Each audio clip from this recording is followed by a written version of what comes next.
lalai di dalam toharah atau bersuci. Ya, walaupun kelupaan nggak bawa kitab, tapi insya Allah dah yang ada di otak aja dah. Insya Allah nggak meleset, nggak salah insya Allah. Makanya kita berdoa kepada Allah mudah-mudahan kajian singkat ini mendatangkan ilmu yang bermanfaat untuk kita semuanya. Dan juga mudah-mudahan sesuai apa yang disabdakan oleh Nabi Muhammad SAW, bahwa siapapun yang menuntut ilmunya Allah, dia datang karena Allah, maka minimal 70 hajatnya dunia dan akhirat dikabul oleh Allah. Di sini kita mohon mudah-mudahan hajat-hajat dunia kita dan hajat-hajat akhirat kita mudah-mudahan dikabul oleh Allah Subhanahu wa taala, terutama satu hajat yang paling kita butuhkan. Pesaring ini paling dibutuhkan. Duit bukan, mobil bukan, rumah gedong bukan. Yang paling dibutuhkan adalah husnul khatimah. Mudah-mudahan semuanya husnul khatimah di saatnya nanti ajal menjemput kita masing-masing. Amin ya Allah ya Rabbal Alamin. Baik, Bapak Ibu yang dirahmati oleh Allah, ayah bunda semuanya. Alhamdulillah di malam juga ini ada Habib Ahmad.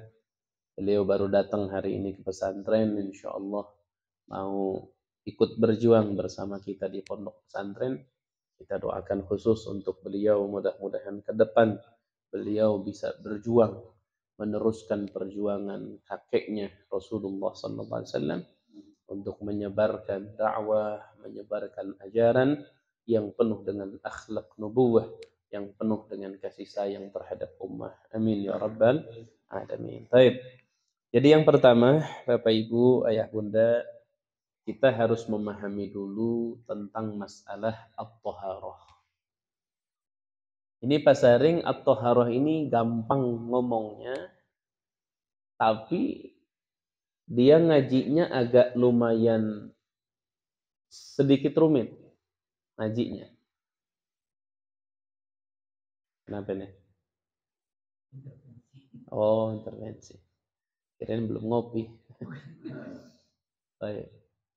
Jadi dia agak rumit ngajinya, Pasar. Tapi kalau diruntutkan pelan-pelan dari titik pertama sampai ke titik terakhir, itu sebodoh-bodohnya orang pasti akan bisa dan mampu memahaminya. Karena masalah toharoh ini jangan salah Pak Saring, ini masalah toharoh Pak Saring, masalah sepele kelihatannya tapi pengaruhnya besar. Pengaruhnya besar.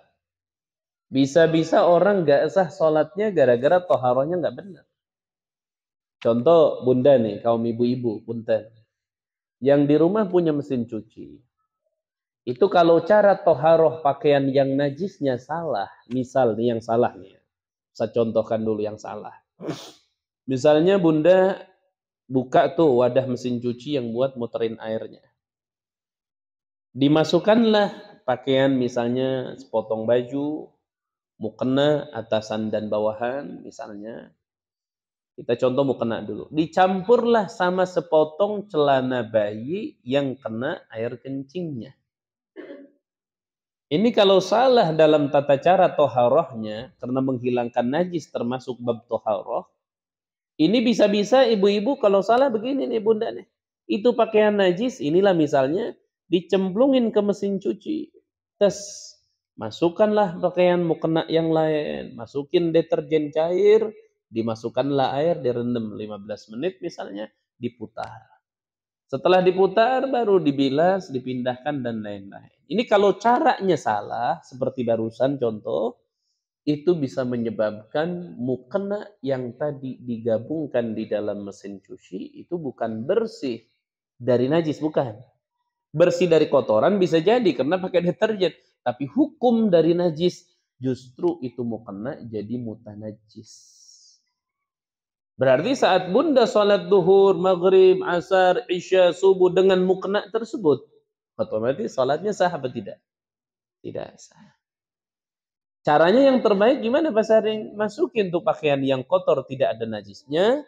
Pakaian celana bayi yang kotor bilas dulu di luar tanpa sabun agar dia najisnya hilang, baru celupin plek rendam beres.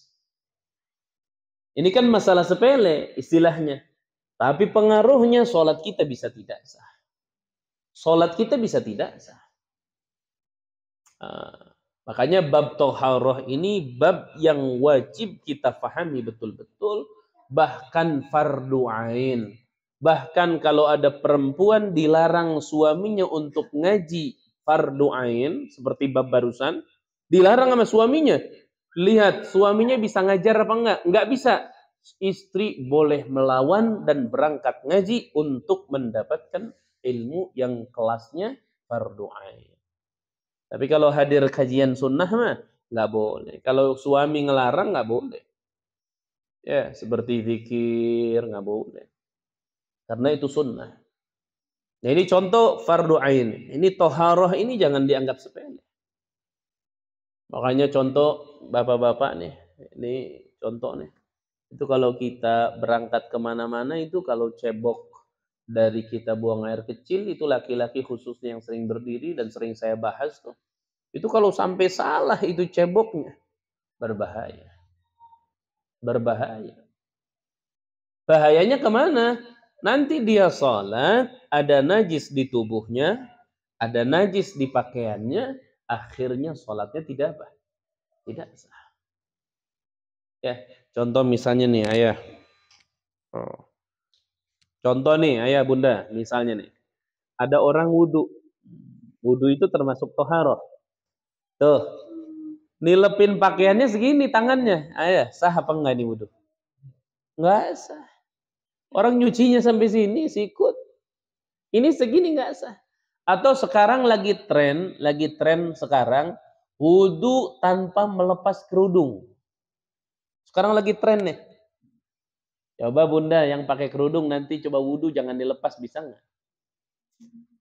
Itu nyuci rambutnya gimana? Nyuci mukanya gimana? Sedangkan muka itu harus sampai kepada telinga. Kalau misalnya dalam artian tidak dilepas, mohon maaf, si kerudungnya dilonggarin, itu nggak apa-apa. Misalnya tadinya begini, mohon maaf begini, nah itu dilonggarkan gini nih, tuh nggak pakai. Akhirnya dia nyuci bisa tuh. Dia nyuci bisa tuh. Tuh. Cuman otomatis kerudungnya basah, tapi nggak apa-apa. Kerudung basah nggak apa-apa. Tapi kalau kerudungnya masih nemplok gitu, masih kuat begini, kemudian nyuci begini, nggak sah. Gimana nyuci yang ke sebelah sininya? Karena sekarang itu Pak Saring, ayah bunda mohon maaf, sekarang itu muncul dalam amaliyah keseharian karena orang jarang mengkaji dan memahaminya. Akhirnya muncul praktek-praktek ibadah terutama toharoh yang betul-betul tidak sesuai dengan syariah. Contoh, perhatikan. Ini saya kasih contoh sebelum kita masuk nanti bab ayat. Ada aqua nggak? Air putih. Mana Pak Saring? Coba yang gelas Pak Saring. Coba, satu aja siniin. Ini air bersih nggak apa-apa. Perhatikan. Ini Pak Saring. Mesti pakai sorban Pak Saring. Tuh. Ikan. Pak Saring di sini dong. Di situ Pak Saring. Sebentar. Ngadepnya ke saya dong Pak Saring. Kan kita mau ijab kabul. Ya Pak Saring. Nih sekarang, ini saya kasih contoh. Sekarang lagi tren Pak Dadang, Bunda, lagi tren. Wudu pakai air setengah gelas cukup. Lihat di video-video lagi tren sekarang. Wudu pakai air setengah gelas cukup. Anda coba bayangkan dulu, Pak Saring mesti tahu dulu nih ceritanya. Dong gak tahu nanti. Ini kuburan ditanya Pak Saring nanti. Tanya umur. Nah, Pak Saring gini, ayah bunda, mesti tahu nih, punten Nabi, punten. Bunda lihat ya. Kangjeng Nabi itu kalau wudu, Kangjeng Nabi kalau wudu, itu cukup dengan segelas air, semut. Semut itu segini. Lebih lah, segelas lebih dikit. Muncul sekarang orang mengatakan nggak perlu segelas katanya, nggak perlu semut begini, ini Kanjeng Nabi juga masih banyak. Kita bisa setengah gelas, coba bayangin. Seakan-akan dia menentang Nabi. Menentang tuh seakan-akan gini, Nabi kan wudhunya itu 1 gelas air, semut lah. Semut tuh segini Pak Saring nih. Jadi air segini ditaruh di wadah, nah Nabi itu wudhu cukup dengan air segitu. Orang sekarang bilang, enggak, setengah gelas juga cukup katanya wudhu itu. Ini liatin, ngajinya salah nih. Setengah gelas juga cukup. Berarti kan seakan-akan gini, Nabi itu masih banyak. Kita bisa lebih sedikit daripada Nabi. Padahal Nabi wudhu dengan segelas, itu termasuk kemuliaan untuk Nabi. Karena manusia tidak bisa wudhu segelas, nggak bisa. Selain Nabi nggak bisa. Kenapa? Karena lembutnya tangan Nabi, dan air itu nurut sama Nabi. Nah sekarang muncul wudhu pakai segelas, apalagi setengah gelas Pak Saring, itu salah wudhunya. Salahnya dari mana? Lihatin. Lihatin. Mereka wudhunya begini Pak Saring, tuangin ke saya. Bentar. Apa-apa, sedikit aja Pak Saring. Mereka tuangin sedikit seperti ini. Ini sedikit nih. Akhirnya mereka kumur-kumur. Kumur-kumur dengan sedikit nggak bisa kumur-kumur. Itu ngebasahin bibir namanya. Terus saat cuci muka, coba lihat segini cuci muka. Dikenakan begini. Tuh. Ini air begini.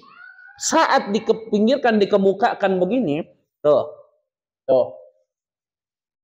Ini wajah basah. Bukan dicuci, tapi dibasahi air. Maksudnya apa sih Ustadz dibasahi air? Kan cuci sama dibasahi kan sama. Perhatikan. Dalam berwudu itu disyaratkan anggota yang dicuci airnya itu harus mengalir. Tidak boleh menggunakan air yang hanya basahnya saja. Airnya nggak ngalir. Makanya bedanya kalau air mengalir disebut namanya ghuslun, mencuci. Tapi kalau cuma basahnya doang, sampai nyuci tangan sedikit begini. Nanti apa? Dibeginikan, diusap-usap sama dia. Itu diusap-usap ini bukan dicuci. Ini namanya mashun, diusap. Sedangkan perintah Allah dalam Al-Quran jelas. Kata Allah, faghsilu wujuhakum. Cucilah oleh kalian wajah, wa aidiakum dan apa? Tangan. Suruhnya dicuci apa diusap? Dicuci. Sedangkan dalam ilmu fikih yang namanya mencuci, airnya itu harus sayalan, harus mengalir. Makanya kalau wudhu misalnya pakai tangan diginiin sedikit, diusap-usap gini, nggak sah. Karena tangannya nggak dicuci. Tangannya nggak dicuci, itu mah dibasahi. Kalau nyuci itu harus ngalir sini. Udah. Tuh, namanya nyuci benar. Tuh, harus mengalir tuh air. Ini nyuci namanya. Cuman karena kulit kita kasar, sesendok 2 sendok tuh nggak cukup, mesti secauk baru cukup dia. Kenapa Nabi bisa wudhu dengan sedikit? Karena itu kemuliaan dan khususiyah dari Allah untuk Kanjeng Nabi Muhammad. Kalau selain Nabi nggak akan pernah bisa. Nah muncul sekarang Pak Saring orang wudhu dengan setengah gelas, bahkan segelas, karena cara wudhunya salah. Salahnya di mana? Mereka tidak mencuci muka, mereka tidak mencuci tangan, mereka tidak mencuci kaki, mereka hanya membasahi saja. Sedangkan dalam wudhu, aturannya Allah mengatakan, terkait dengan anggota tubuh dalam wudhu, Allah bilang, fagsilu, wajahnya digusul, tangannya dicuci, kakinya dicuci, kalau yang cuma dibasahin dong apa? Rambut. Makanya kalau rambut begini boleh tuh. Tuh, sedikit aja rambut mah tuh. Sedikit. Enggak usah ada air mengalir, enggak usah. Cukup begini, ini udah sah. Tapi kalau untuk muka begini, digini-gini, dilebar-lebar, enggak sah. Karena harus ghuslun, airnya harus mengalir. Harus. Makanya kalau wudhu dengan sebotol gelas air mineral, sebotol masih oke. Tapi kalau wudhu hanya cukup segelas begini, atau setengah gelas, saya melihat dengan mata kepala sendiri tata cara wudhu mereka salah. Kenapa? Karena bukan mencuci muka tapi mengusap muka. Sekarang Pak Saring mohon maaf, buat cuci muka segelas gini Pak Saring dengan tangan cukup nggak? Cuci yang benar. Buat cuci tangan mau makan aja cukup nggak kira-kira? Makanya beda. Kalau orang cuci tangan ngalir kan? Tuh, cuci tangan tuh. Ini namanya apa? Cuci tangan, ngalir dia tuh. Lain kalau ngusap tangan, tuh sedikit, nggak ngalir. Kalaupun ngalir itu sangat sedikit. Makanya, masya Allah, disinilah sebabnya saya ingin betul-betul membahas tentang masalah ini supaya kita bisa maksimal. Yang sudah benar wudunya, ya alhamdulillah. Kalau yang belum benar wudunya dalam artian belum sempurna, maka ini kesempatan kita sempurnakan. Karena saya yakin ayah bunda wudunya pasti sudah sah, tapi setidaknya sah dengan cara ayah bunda ngikuti orang tanpa tahu hukum, itu kurang sempurna dibandingkan sah dengan dasar yang sangat kuat bahwa kita belajar dan menuntut ilmunya. Kira-kira jelas kan ya? Hah, contoh-contohnya? Jadi penting nggak belajar fikih besar ini? Penting sekali. Benar. Iya. Nggak sah lah ini. Nggak sah ya? Oh. Kalau gigi diganti pakai gigi emas, terus orangnya mati, cabut apa jangan? Oh, ini masalah fikih ini. Ah, itu coba saring airnya. Coba, tongnya di mana? Sini ya, coba tes dulu bisa nggak? Enak Pak Saring? Sudahlah Pak Saring. Terima kasih. Masya Allah. Masya Allah. Mana walad peci mana? Oh ini. Oh ini mahal Pak Saring ini. Nggak ada di BPT, nggak ada. Bismillah.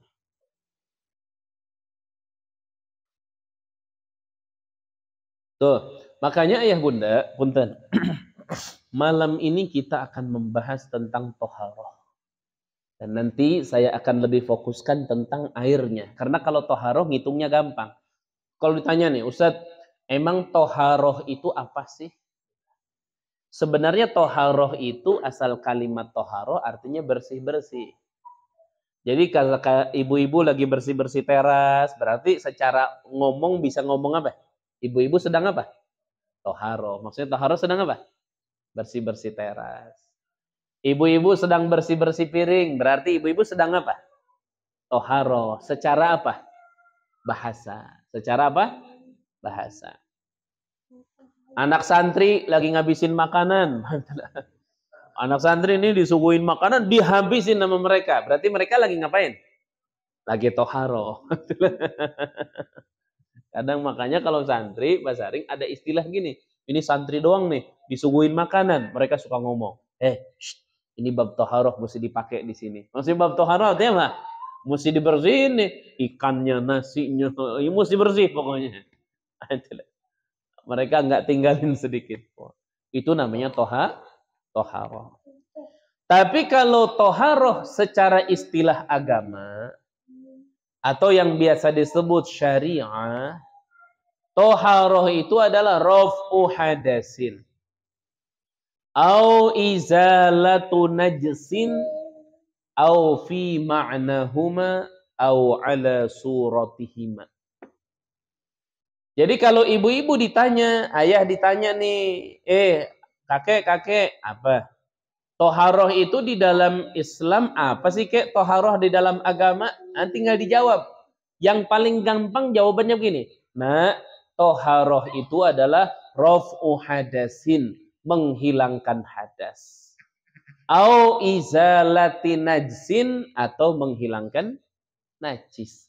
Jadi yang berkaitan dengan menghilangkan hadas, yang berkaitan dengan menghilangkan najis, itu disebut namanya toharoh. Makanya kalau dirincikan mah, Pak Saring, kalau dirincikan, toharoh itu apa? Mandi junub, toharoh itu masuknya. Seumpama junub, hadas-hadas besar, haid misalnya. Apalagi? Yang mewajibkan mandi itu apa-apa? Head. Yang mewajibkan mandi besar apa? Head. Kemudian nifas. Kemudian junub itu apa nih? Hah? Ya hadas besar teh apa? Mesti jelas ini yang mana. Tahun jen. Tahun gue masih nggak jelas. Head, udah tuh benar. Nifas, benar. Apa lagi? Junub teh apa? Mesti jelas. Ini patungan loh Kang Arif loh. Pasaring, aduh ini patungan. Jangan-jangan kemarin haid belum mandi lagi. Nih apa? Hitung. Satu apa? Haid. Jadi kalau beres haid berarti punya hadas besar. Wajib mandi nggak? Wajib. Kedua nifas. Kalau sudah beres nifas berarti wajib mandi. Yang ketiga wiladah, melahirkan. Habis melahirkan punya hadas besar tuh, wajib mandi. Tapi rata-rata digabungkan mandinya. Dari melahirkan nggak pada mandi. Digabungkan nanti dengan nifas. Karena melahirkan pasti langsung nyambung dengan apa? Nifas. Jadi beres nifas, mandi untuk dua hadas. Melahirkan dan beres nifas. Baru berapa tuh? Head, nifas, wiladah, melahirkan. Sama apa lagi? Iltiqaul khitanain. Iltiqaul khitanain itu bertemunya alat laki-laki yang pernah dikhitan dan bertemunya dengan alat perempuan yang pernah dikhitan. Pertemuan saja itu wajib mandi. Pertemuan, reunian nih misalnya. Reuni. Wajib mandi itu. Wajib mandi, namanya ilajul hasyafah fil farji, memasukkan hasafah di dalam kelaminnya perempuan. Masukin doang itu wajib mandi. Karena hadas. Yang kelima, hurujul mani, keluar sperma. Kalau keluar sperma mah umum. Mau mimpi ke, mau dia sama suaminya atau sama istrinya, mau dia dosa ke, mau apapun cara keluarnya, selama sperma keluar, dia wajib mandi. Kalau yang tadi mah lain, tadi mah ketemu, nggak keluar sperma, tetap wajib mandi. Pertemuan aja sebentar, wajib mandi. Yang terakhir yang mewajibkan mandi itu apa? Al-maut. Kematian. Al-maut. Nah ini mandi junub, ini termasuk toharoh. Disebut namanya hadas besar. Ini namanya hadas besar, pasaring yang begini. Yang kedua hadas kecil. Kalau hadas kecil biasa disebut wudu. Menghilangkan hadas kecil termasuk toharoh, disebut wudu. Nah kalau penyebab hadas kecil ada berapa?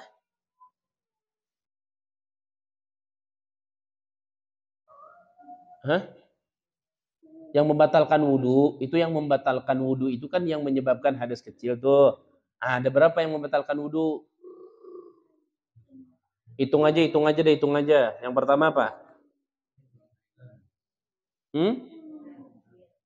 Buang air kecil. Satu. Ini bakalan banyak nih jadinya nih. Buang air kecil. Terus buang angin. Ini udah dua nih. Padahal ini dijadiin satu bisa. Apalagi? Buang air besar. Apalagi? Ini yang keluar-keluar kalau dihitung ini jadi banyak nih. Buang air kecil, buang air besar, buang kentut, buang angin. Ini besar. Padahal cukup yang ini dipendekkan kalimatnya. Apa? Keluar sesuatu dari lubang depan dan belakang. Sudah itu. Itu lebih gampang. Jadi nanti kencing, buang air besar. Pokoknya semua. Walaupun keluarnya yang aneh-aneh, Mas Ari. Ada anak kecil dulu segede-gede gini, mohon maaf. Kalau makan salah itu sampai cacing keluar. Cacing keluar. Kalau umpama ada orang tua sudah wudhu, cacing doang keluar, batal. Keluar cacing, batal. Walaupun cacingnya masih hidup, keluar sepotong, dia masuk lagi. Kagak jadi, panas misalnya. Tetap apa? Batal. Walaupun keluarnya perkara langka. Seperti itu tuh, waktu ada 3 mingguan apa 2 minggu tuh, mohon maaf.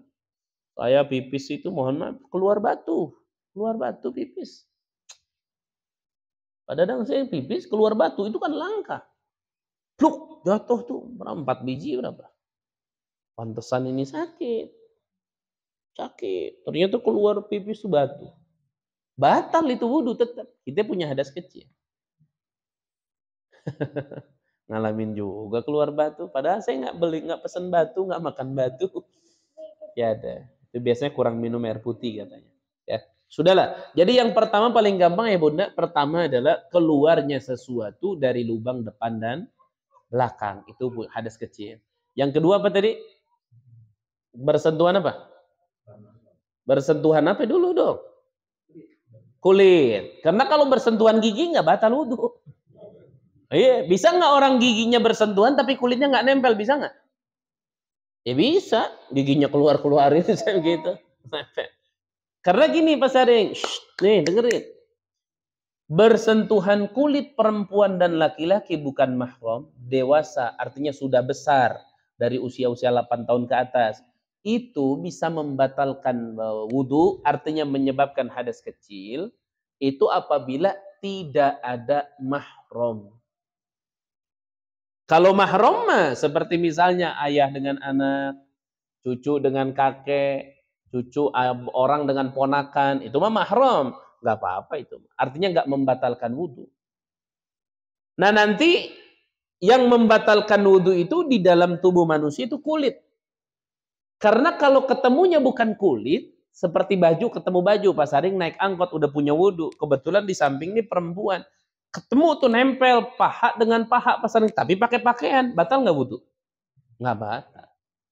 Nggak batal. Makanya di tubuh manusia itu ada beberapa anggota yang bersentuhan nggak batal.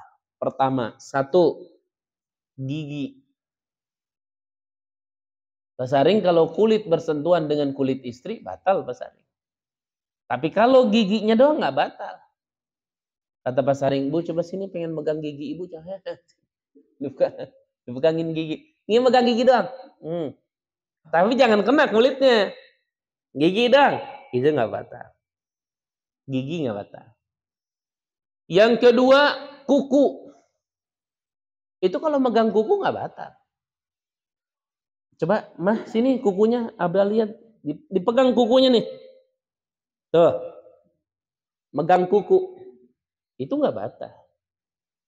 Kuku. Atau apa lagi? Asy'ar. Rambut. Pegang rambut nggak batal. Suami belai-belai rambut istrinya. Masya Allah, Mah, ini rambut. Hebat mama rambutnya ya. Kenapa Pak? Putih-putih. Apa namanya rambut putih teh? Uban. Nggak batal. Apalagi padang yang nggak batal? Tulang. Kalau ada perempuan bukan mahram atau laki-laki bukan mahram dengan lawan jenis, itu megang tulang nggak batal. Ya ini mungkin kalau ada kecelakaan, naudzubillah min dzalik. Cuman artinya tulang tidak batal kalau dipegang. Nah itu bersentuhan kulit, itu membatalkan kepada wudu, artinya menetapkan hadas kecil. Apalagi kira-kira cepetan ini, keburu malam apalagi?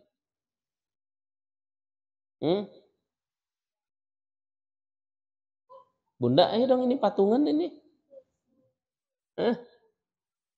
Pertama keluar sesuatu dari depan dan belakang sudah.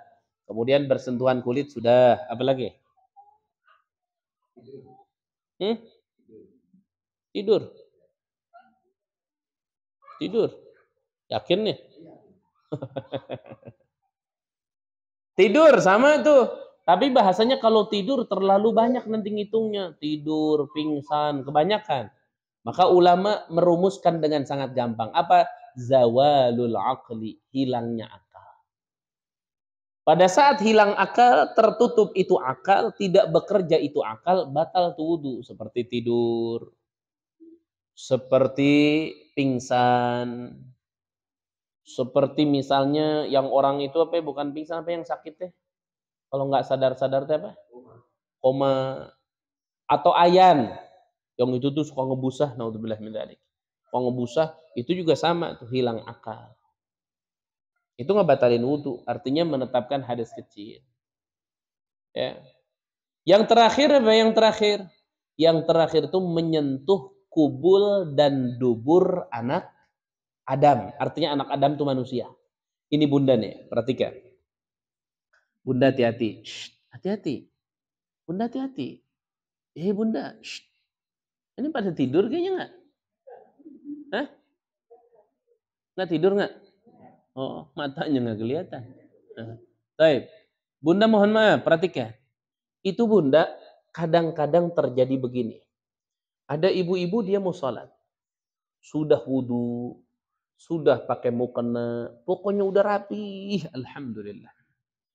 Pas mau sholat, anaknya yang kecil atau cucunya BAB misalnya. Dia BAB.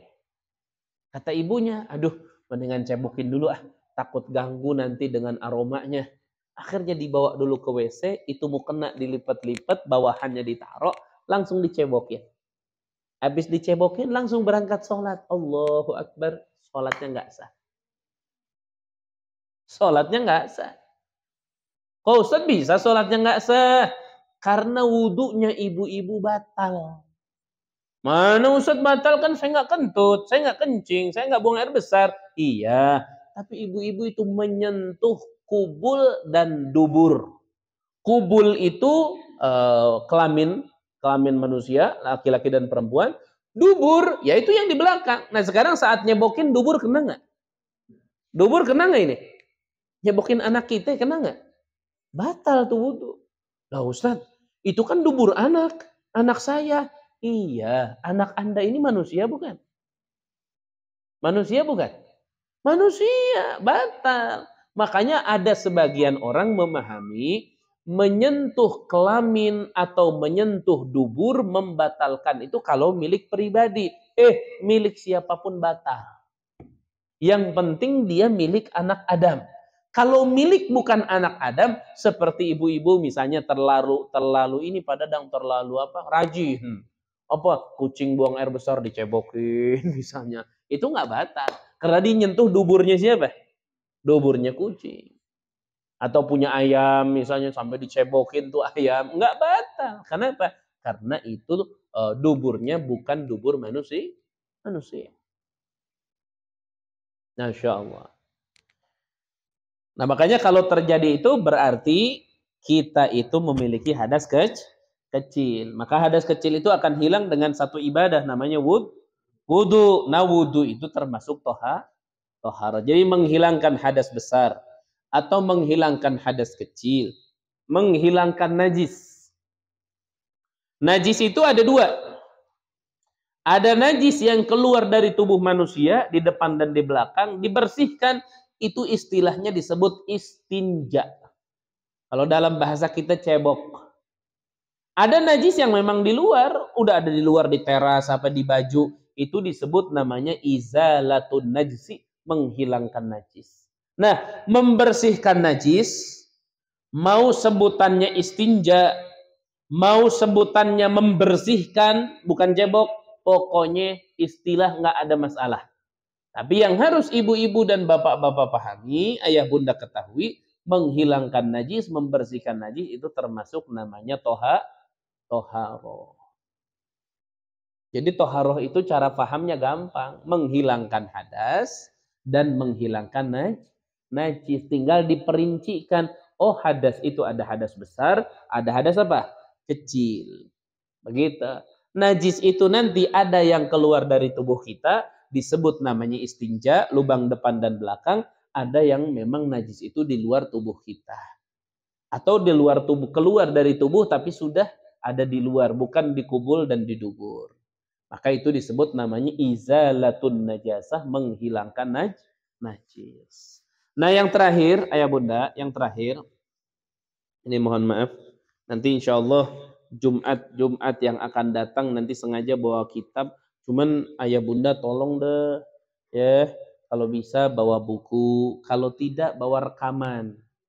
Jadi nanti direkam, khawatir ada yang lupa di rumah sambil nyantai itu bisa didengerin lagi. Oh iya. Khawatirnya ayah bunda pulang ke rumah ada ingat sesuatu yang ingat sepotong. Nanti khawatirnya pahamnya apa? Sepotong gitu. Nyari lagi susah. Susah.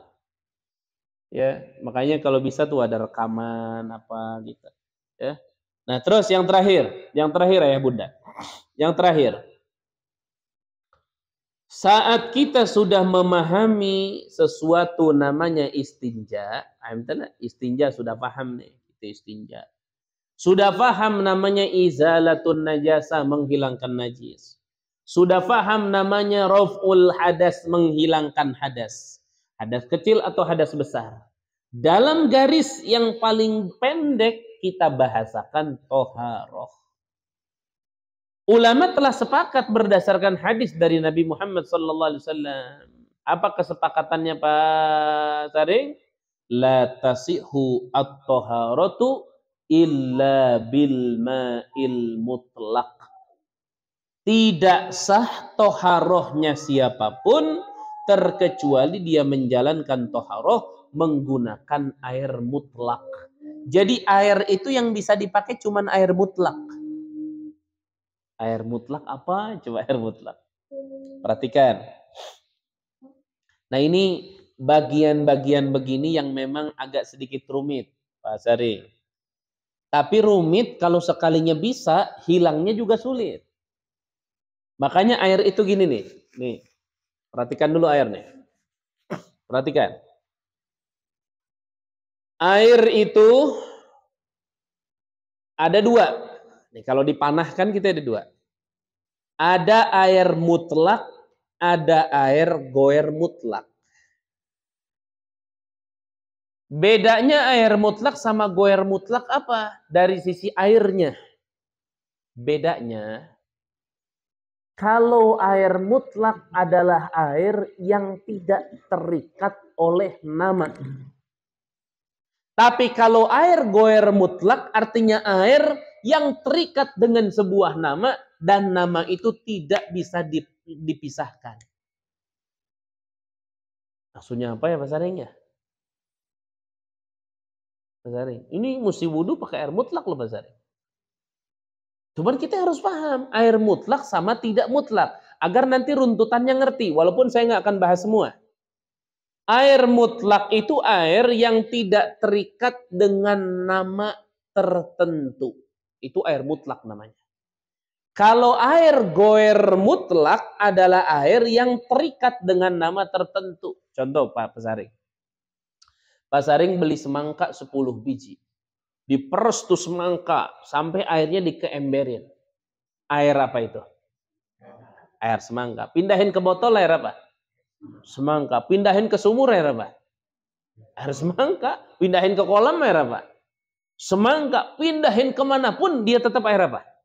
Berarti ini air bukan mutlak. Goer. Kenapa? Karena dia punya nama yang tidak bisa dipisah. Nah ini nggak boleh dipakai wudhu. Ada orang kaya kelebihan duit beli semangka banyak buat wudhu, sah apa enggak? Enggak sah. Tapi kalau Pak Saring ngerek air di sumur, air apa?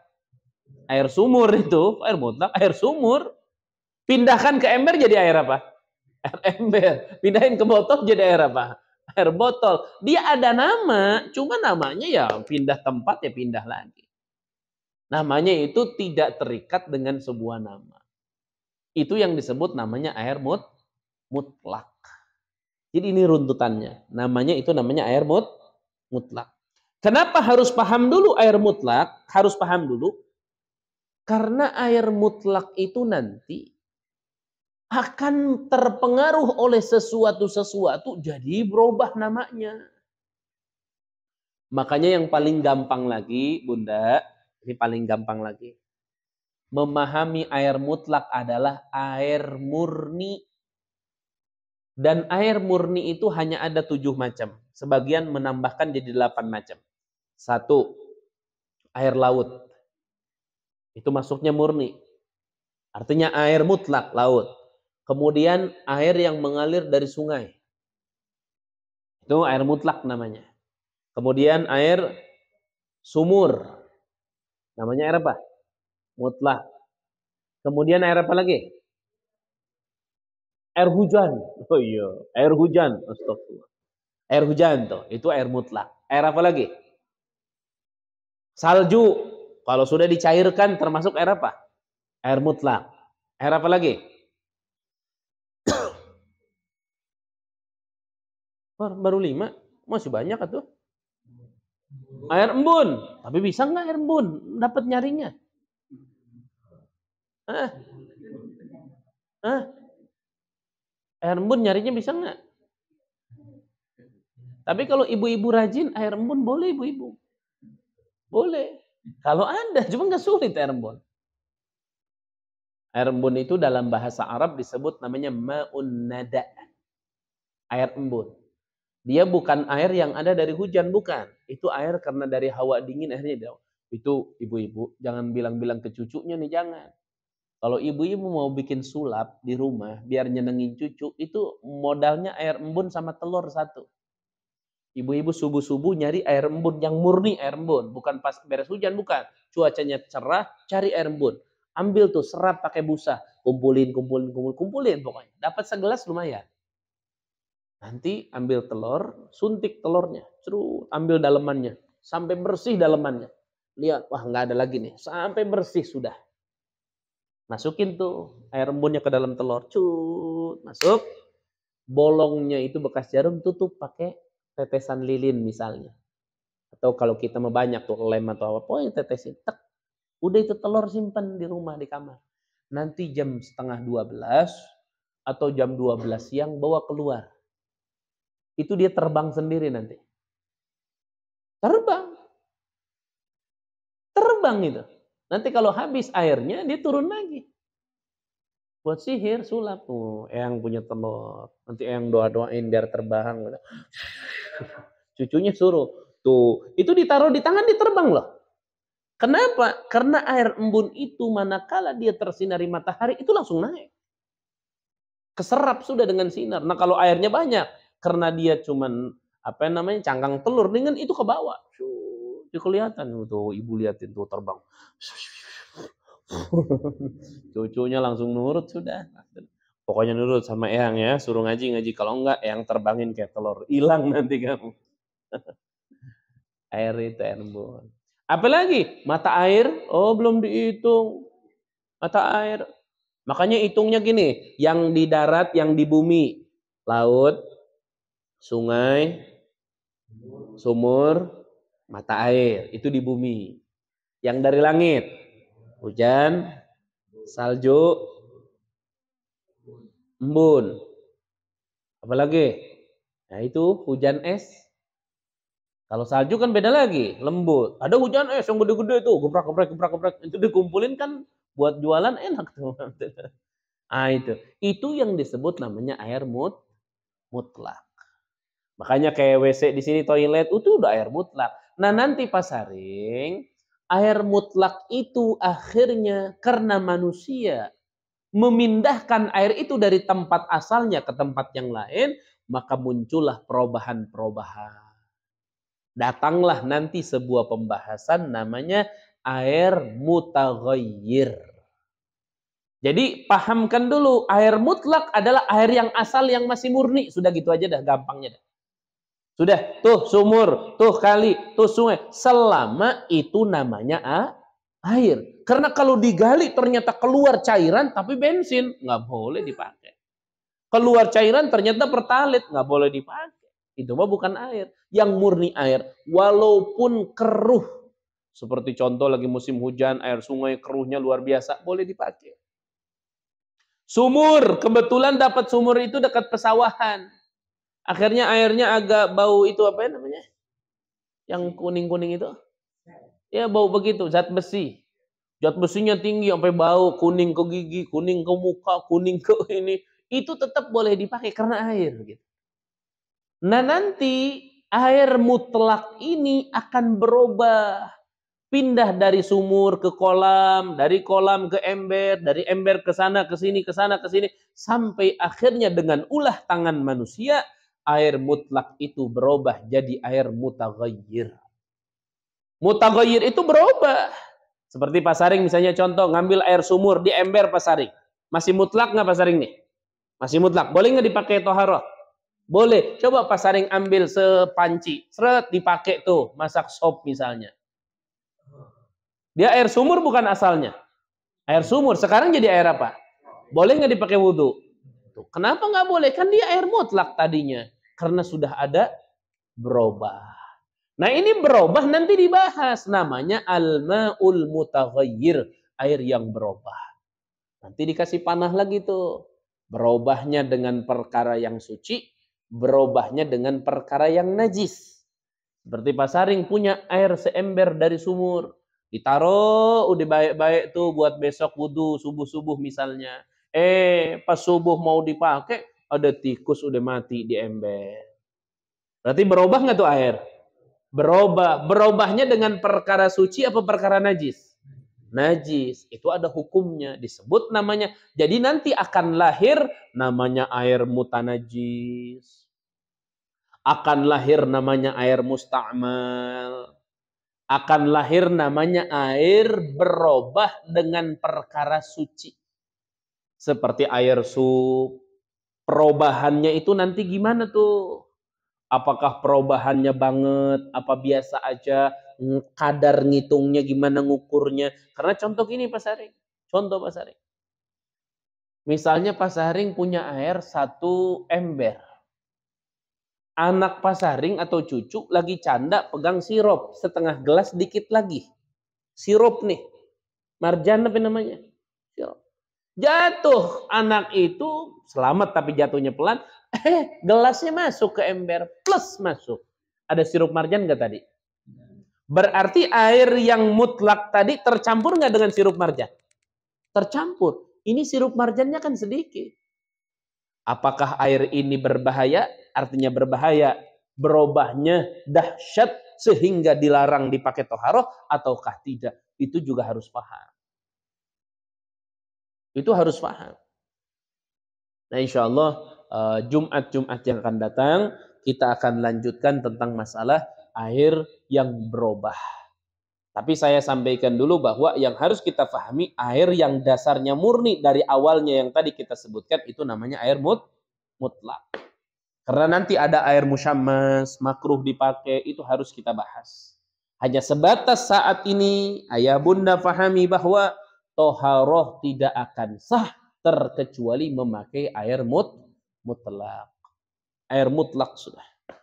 Nanti gara-gara tangan manusia, lahirlah air berubah, air mutanajis, air musta'mal, air musyammas. Berubahnya nanti, ada yang berubahnya banget, ada yang berubahnya biasa aja. Ada yang berubahnya dengan perkara nggak berbahaya, ada. Seperti berubah pakai garam, Pak Saring.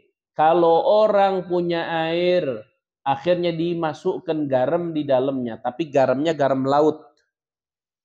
Itu nggak apa-apa. Karena garam laut asalnya air. Tapi kalau dicampurnya garam gunung, dicampur, nggak boleh. Ada orang misalnya kena korengan, kena gatel-gatel. Dia punya hadas besar, mandinya pengen air hangat tapi campur garam, boleh. Tapi garamnya garam apa? Garam laut. Kalau garam gunung nggak boleh. Ya. Kalau di Arab itu garam jarang pakai garam laut, jarang. Pakai garam gunung. Jadi ada gunung, garam sudah. Dan garamnya itu kayak batu, gede-gede. Jadi kalau masak, prek sepotong gitu. Tapi dia ini, apa namanya, lunak gitu. Manakala kena air panas, langsung ini, meleleh. Nah itu ayah bunda yang dirahmati oleh Allah. Kajian malam hari ini mudah-mudahan jadi ilmu yang bermanfaat untuk kita semuanya. Dan mudah-mudahan walaupun ngajinya ala kadar, harapan saya cuma satu. Kita pulang bertambah ilmu kita, terutama yang berkaitan dengan amaliyah keseharian kita. Nah sebelum ditutup doa, ayah ada yang mau bertanya nih? Seputar yang barusan? Atau bunda ada yang mau bertanya? Pun? Nah.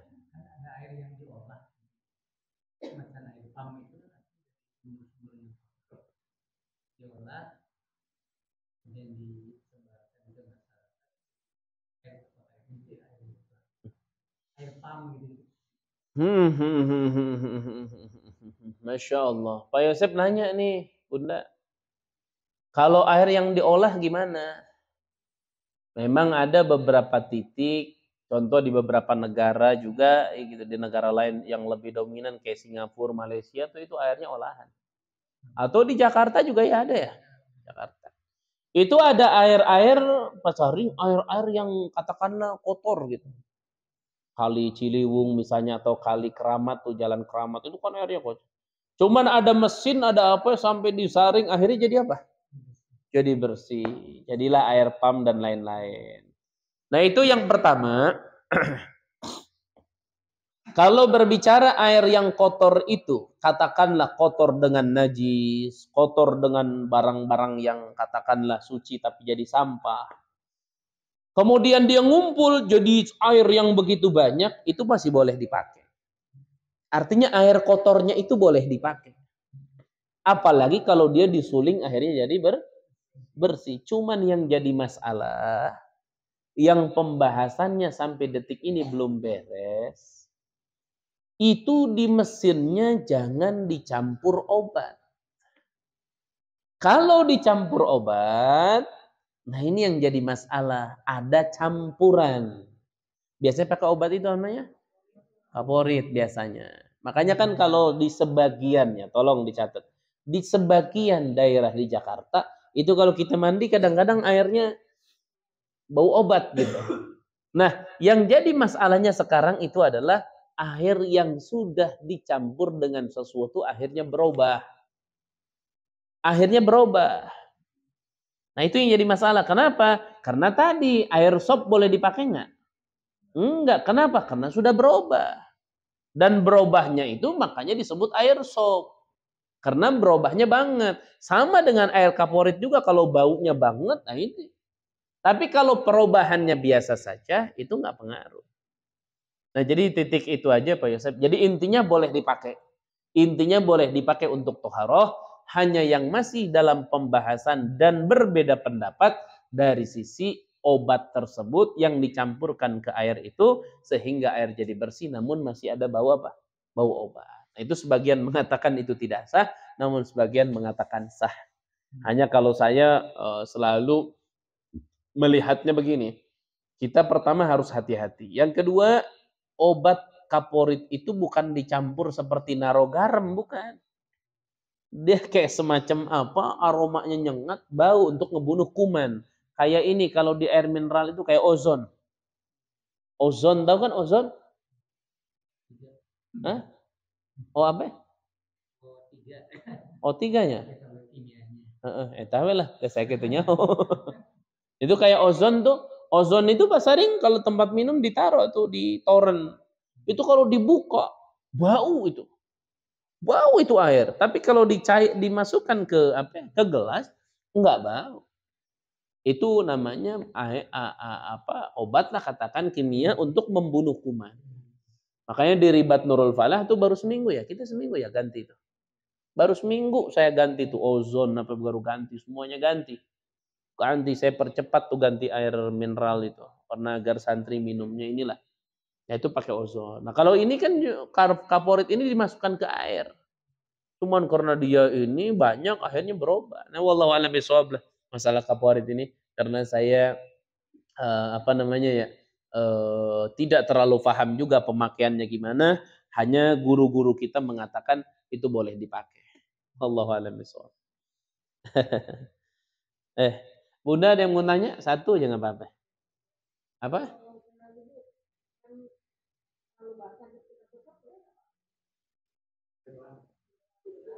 Oh, dilap. Itu kalau habis wudhu kan air agak banyak tuh, maksudnya agak banyak tuh basahnya banyak. Nah, boleh nggak dielap gitu ya? Boleh nggak dielap, dikeringkan berarti kan? Boleh nggak? Nah itu di dalam hadis Rasul Sallallahu Alaihi Wasallam, alhamdulillah, itu tanshif itu mengeringkan dari bekas wudhu itu hukumnya makruh. Makruh. Artinya sunnah dan pahalanya besar, air wudhu itu biarkan. Kecuali, ada kecualinya. Kecuali di tempat yang sedang musim dingin dan dingin airnya itu membahayakan. Itu mau boleh dia apa? Boleh dikeringkan, dilap. Tapi kalau kondisi seperti kita sekarang kondisinya normal, maka hukumnya tarkut tansyib, meninggalkan, mengeringkan bekas wudu itu sunnah. Maka saat mengeringkan dilakukan, hukumnya makruh. Karena seakan-akan, jangankan mengeringkan pakai handuk. Kalau habis wudu gini nih gini, ini makruh nih. Kita habis wudu beres. Akhirnya kita keluar ke tempat wudu, nggak pakai alat pengering, nggak pakai handuk lah, pakai tangan lagi. Dibuang-buangin airnya. Itu makruh. Karena seakan-akan kita nggak mau apa? Nggak mau basah dari bekas apa? Wudu. Padahal Basaring tahu. Wudu kita saat benar-benar sah. Wudu kita. Maka satu tetes dari air wudu itu akan menjadi sebuah burung. Allah ciptakan jadi burung. Dia terbang ke arasy. Minta ampun kepada Allah untuk orang yang wudu. Sampai kapan? Sampai itu orang yang wudu meninggal. Bayangkan kita berapa kali wudu. Ini ternak burung udah berapa banyak nih. Allahu a'lam bishawab. Hanya harapan satu, kita terus belajar agar ibadah kita lebih baik dan benar. Ya, insyaallah. Paham Bunda? Jadi mengeringkan itu hukumnya apa? Makruh. Jadi jangan dikeringkan, nggak boleh. Ya, biarin aja. Kecuali kalau lagi musim dingin. Nah, itu boleh dikeringkan. Tapi kalau lagi normal, dikeringkan itu jangan. Jangan dikeringkan. Nah, kalau umpama dikeringkan, oke, dikeringkan juga. Pakai pakaian, pakai baju, ujung baju nih misalnya. Kadang-kadang ada orang misalnya, mau kena tuh misalnya. Bunda tadi masuk maghrib misalnya. Pas isya teh, aduh batal lagi nih, wudu akhirnya. Akhirnya habis wudu, dikeringkan itu bekas wudu nih pakai ujung baju. Yang dipakai nih. Pakai. Itu yurithul faqra. Mewariskan fakir. Ini cari duit susah. Rezeki datangnya lambat. Kenapa? Itu. Ngebersihin pakai apa? Pakai apa? Pakai. Makanya hati-hati itu yang menyebabkan rezeki itu sempit. Salah satunya itu. Salah satunya menyebabkan rezeki sempit apa? Malam tidur di rumah masih ada sampah. Itu ngewarisin fakir kata Nabi. Makanya kalau asar itu mendekati maghrib, periksa rumah itu jangan ada kotoran. Itu. Dan kalau sapu-sapu di malam hari, itu mewariskan fakir juga. Makanya orang tua dulu kalau pamali sasa putih-putih, bukan pamali, sebenarnya emang makruh dalam agama. Kalau maghrib tiba, tutupin jendela. Makanya orang tua dulu, jendela tutup tuh. Pamali, maghrib jendela terbuka. Orang tua kita bahasanya pamali. Karena agar simpel dalam mendidik, padahal mereka paham. Kenapa dalam Sahih Bukhari, saat rumah datang menjelang maghrib, tutup semuanya. Kenapa? Di situ perubahan dari siang ke malam, di situ keluar jin, setan, ifrit, nifrit, keluar semua. Mau anak-anak kecil nih dilindungi, dijaga.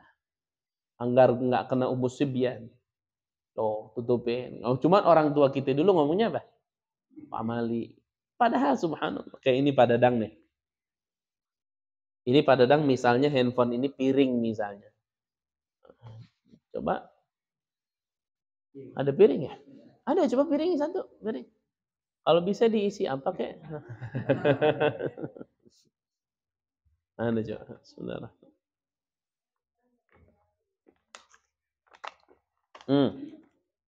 Nih. Bunda nih lihat nih. Bunda lihat. Lihat nih. Punten Pak Dadang. Ada isinya? Ada pisang goreng lumayan. Tuh. Orang tua kita dulu kalau lihat anaknya makan begini, ini kalau orang Sunda bilang ditanggei. Orang Sunda, di Jawa apa ya Pak Sari? Bukan.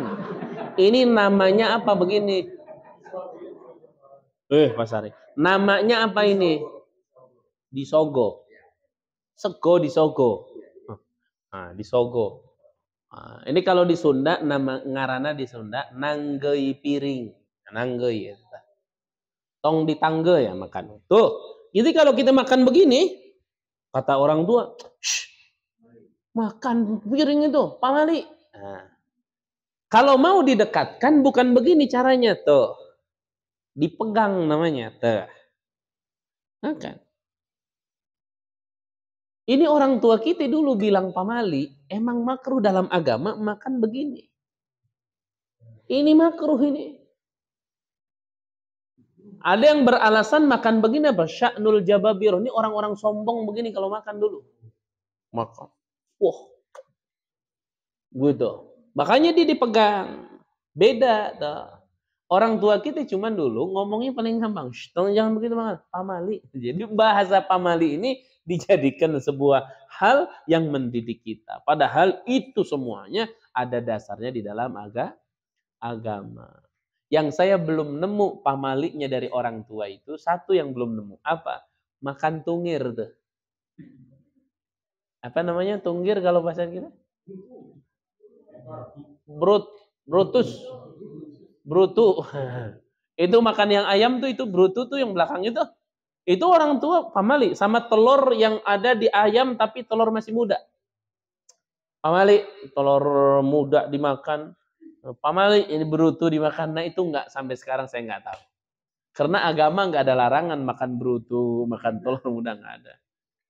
Akhirnya kita nih, cucu-cucu nih dapat bahasa itu punya buruk sangka juga. Ini pamali apa nih? Jangan-jangan pamali ini ada kalimat bahasa Arab. Karena pamali kalau diterjemahkan, fama, maka sesuatu li untuk saya. Famali. Maksudnya ini sesuatu untuk siapa? Untuk saya gitu. Famali hada syum. Famali. Famali itu mana? Fama, maka sesuatu ini li untuk siapa?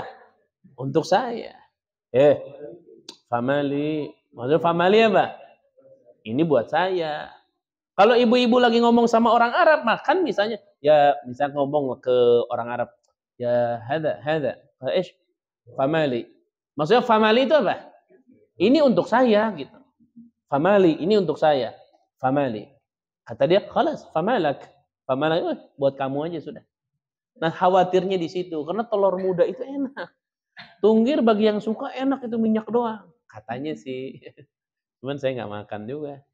Ayo wallah alam bisawab dah. Takut kemalaman. Nanti kita bahas lagi, kita lanjut lagi insyaallah. Hanya harapan saya Bunda, tolong biar nanti agak hemat pertemuan ke depan, bawa pertanyaan di buku di rumah. Pokoknya kaitan kita ngaji fikih sudahlah. Sudahlah karena ini ilmu yang sangat penting. Ayo wallah alam bisawab. Bismillahirrahmanirrahim. Alhamdulillahirabbil alamin. Allahumma salli wa sallim ala sayyidina Muhammad wa ala sayyidina Muhammad. Allahumma arzuqna ilman nafi'a warzuqna fahman wasi'a. وارزقنا قلبا خاشعا وارزقنا رزقا حلالا طيبا واسعا بلا حساب ولا عتاب ولا تعب ولا نصب برحمتك يا ارحم الراحمين وصلى الله على سيدنا محمد وعلى اله وصحبه وسلم الحمد لله رب العالمين السلام عليكم ورحمه الله وبركاته